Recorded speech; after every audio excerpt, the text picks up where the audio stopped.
Assalamualaikum warahmatullahi wabarakatuh. Salam sejahtera untuk kita semua. Perkenalkan, nama saya Sumiati Putri Natalia, salah satu peserta PKDP PTMP UIN Seisu Purwokerto Angkatan 3 tahun 2023. Hari ini saya akan memaparkan tugas saya tentang video pembelajaran dengan mengangkat salah satu topik dalam mata kuliah yang saya ampu, yaitu ragam bahasa di bawah bimbingan Profesor Dr. Haji Muhammad Rokik MAG.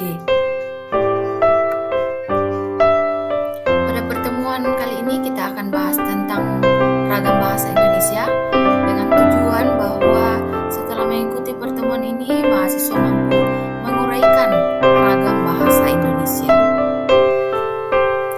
Nah, ragam bahasa itu adalah variasi pemakaian bahasa yang timbul sebagai akibat adanya sarana atau cara, situasi, bidang pemakaian, dan daerah asal penutur yang berbeda-beda.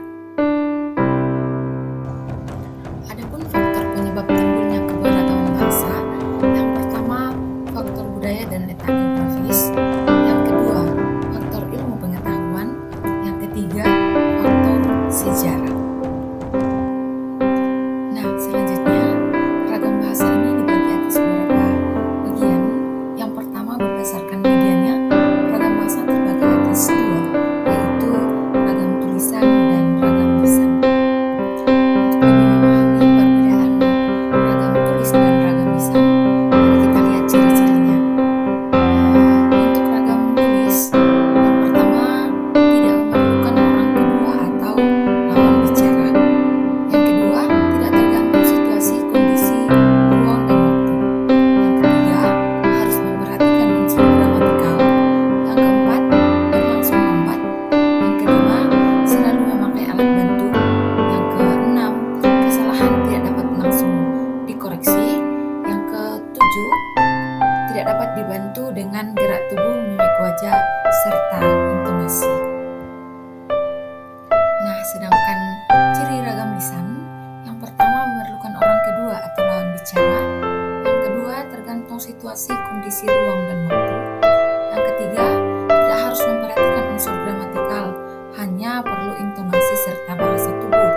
Yang keempat, berlangsung cepat. Yang kelima, sering dapat berlangsung tanpa alat bantu. Yang keenam, kesalahan dapat langsung dikoreksi. Yang ketujuh, dapat dibantu dengan gerak tubuh, mimik wajah, serta intonasi.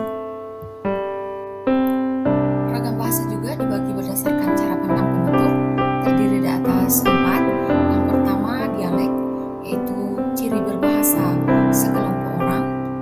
Yang kedua, ragam terpelajar, yaitu yang tadi ada penyebabnya, yaitu faktor ilmu pengetahuan. Kemudian ada ragam resmi, dan yang digunakan di situasi-situasi resmi dapat dilihat dengan tingkat kebakuan bahasa yang tinggi. Sedangkan yang keempat, ragam tidak resmi, digunakan dalam situasi-situasi yang tidak resmi. Nah, yang terakhir dibagi berdasarkan topik pembicaraan. Ya, jadi ini dibagi atas topik-topik yang dibicarakan. Yang pertama, ragam ilmiah. Yang kedua, ragam sastra. Yang ketiga, ragam kedokteran. Yang keempat, ragam bisnis. Yang kelima, ragam agama, dan ragam-ragam lain berdasarkan apa yang sedang dibicarakan. Tetapi untuk pembahasan selanjutnya, kita bahas tentang ragam ilmiah. Ya, selanjutnya kita lihat ciri-ciri ragam ilmiah. Yang pertama, harus menggunakan bahasa Indonesia baku atau resmi. Yang kedua, menggunakan kalimat yang efektif. Yang ketiga, menghindari bentuk bahasa yang bermakna ganda atau ambigu.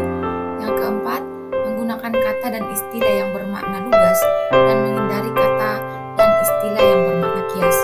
Yang kelima, menghindari penonjolan persona dengan tujuan menjaga objektivitas isi tulisan. Yang keenam, adanya keselarasan dan keruntutan antar proposisi dan antar alinea.